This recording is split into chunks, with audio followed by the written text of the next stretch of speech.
I got sidetracked, right? I'm down the David Goggins rabbit hole right now. So we'll Yes. get back on that. But I think that's kind of what you're talking about from an educational standpoint. That's where a lot of, I think, people get hung up in the fear of creating content is like, what am I going to talk about? Mm-hmm. So as you're talking with working with agents and helping them create that educational, the content stuff, like where do you kind of advise them to be thinking about, or hey, here's kind of a list of things that we need to you can speak on and that you can really utilize to create that's going to be relevant, like you said, Mm-hmm. to the audience in the marketplace right now. Yeah. So a lot of it all just starts with keyword research, right? I'm not a genius. I don't know everything in every market. But guess what? Google does. So we have a couple of keyword tools that we go and we type the keywords like, hey, I think Longmont homes for sale. People type that in, right? Or Boulder homes for sale, or Denver, or Oklahoma City. People type that in, right? Okay, now we look at related keywords. What else do they type in? And we kind of just go through those things, and then we see what shows up in the search engines and then in Google, right? And a lot of times it's going to be weird things that you're like, oh my gosh, people wanted to know this frequently asked question about the old sugar mill was one of their top things. Holy cow. Who would have thought about that? Let's go do a video on that. Or the old turkey farm or whatever, Right. that now is condos. Yeah. What you is know, so what are some of the tools that recommend to kind of dive into the keywords? Yeah, so keywords everywhere. It's a great one. It's so cheap, as far as if you use the paid part, but they have a free one too. But it's just a Chrome plugin called Keywords Everywhere, and it's like $10 for like, I don't know, a million searches or something, Oh right? wow. So, and you can turn it off and on. So, like if you want to do keyword research, it'll basically pull up. You type in your Google stuff, and it'll put in however many backlinks each one of those people that are ranking has, what percentage of backlinks, and it'll show you the list of backlinks, and then it'll show you all the related words and all those different things, right? And so, like, I never turn mine off, even when I'm doing normal searches. And I think it's been 6 months since I've refilled my $10. Wow. So, and Yeah. it just, you get so many credits and then it just keeps going. And, So and, and explain why that, I mean, just elementary, why paying attention to the keywords is so important.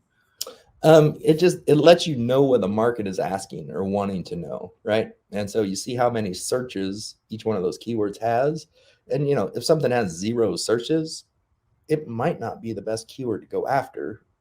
But if something's got like 1,200 searches for local stuff, is pretty good. It's like, okay, yeah, I want to rank for that. Or if something has 6,000 searches or 12,000 searches, like Dallas and Houston and Austin, and those have big search words, right? Big volume. Idaho Falls, Idaho, where I grew up, that one doesn't have as many, but you still want to rank for Sure. those. You know what I mean?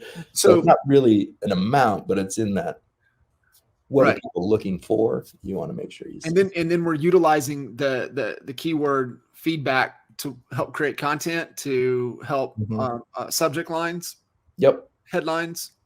Yep. And ranking values, right? So those are the things, that's our overall structure that we want, is that we want to rank for this keyword, right? So we want to put it in our title, we want to have it in our description, and then we want to have, it's called latent semantic indexing, or LSI, and so it's all those other related words that support this keyword, right? Okay.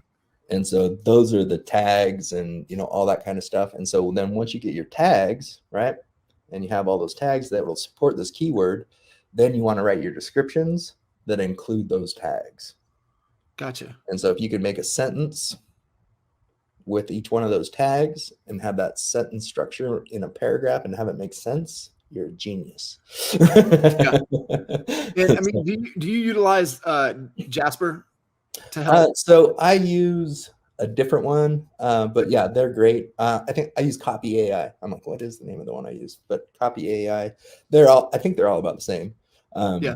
and they do a great job, right? So that helps when I'm stuck and I need, ideas Yeah. and things like I that. think kind of that process for somebody that's just trying to figure it out, utilize the keyword search tools to find kind of what's relevant, where that needs to be, and then you can utilize the AI like Jasper, used to be Jarvis, like Jasper, to you can just put those keywords in and hit go, and it'll start creating content. It'll do all of the stuff for you.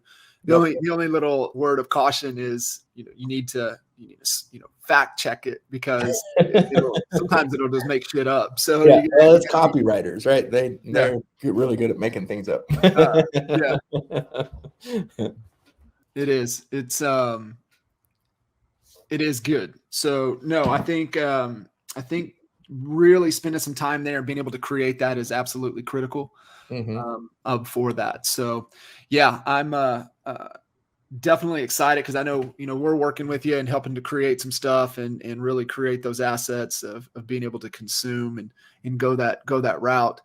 Where does the traditional sales side of things kick in? Where does that kick in? How does it beneficial? And even, for some those that have built their business just around the whole outbound prospecting side of things, like, how does this all tie together?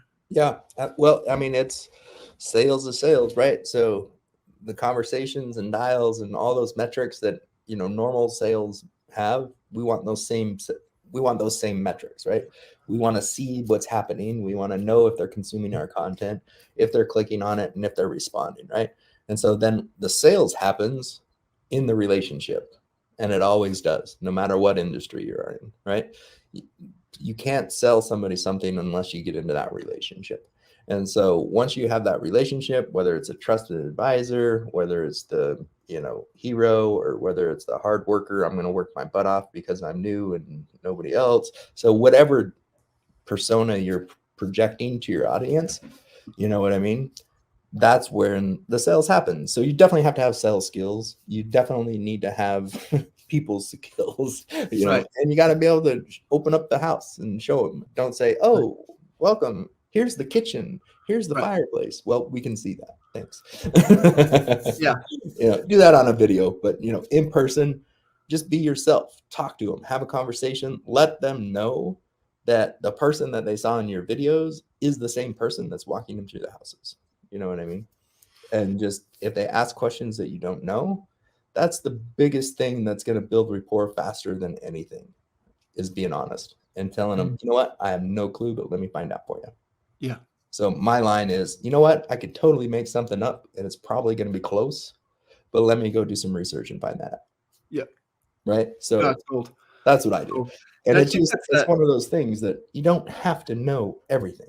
Right. And that's that ego thing, right? Thinking that you do, and there's more value, like you said, in the relationship, when you're just like, I don't know, let me find out though, and I can get back to you. And so I think that's where, like you said, it goes back to that trust, which is my belief. No matter what happens, no matter what comes along to try to disrupt the real estate industry and the real estate space, it'll always come down to a decision of trust. Absolutely. And those that are positioned as the true expert in their marketplace, that have consistency in their content and their brand.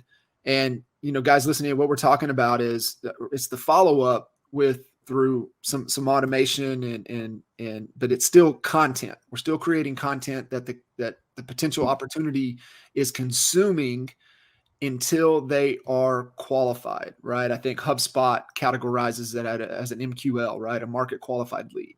Yeah. And that's where we're trying to go from somebody interested to somebody that's really interested. They're ready to roll, right? They're qualified now, qualified and ready. Those are the two things that we're really trying to push people to. And instead of having, this is a great little point right here, is that if you want to increase your sales team's conversion, increase the opportunities to where through your marketing efforts and content efforts, to where you can get them ready. Yep.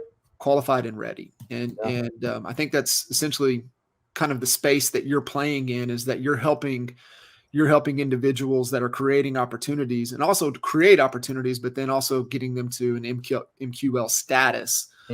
Which makes it so much easier. And that's the power of content and the YouTube channels and people that are consuming your content. When they come to you, it's like they already know you, and they're developing a relationship with your content. And that's why it's so critical that we think about this and how we're incorporating it into our business. moving forward, because it's just going to be significantly easier Mm-hmm. than just the traditional, hey, give me a list. Hey, let me hammer these expireds. Let me call the for sale by owners. Let me circle prospect. It's just going to be significantly easier if you're able to have a conversation and then get them into where they can consume and get educated and get to know you. Yep, absolutely.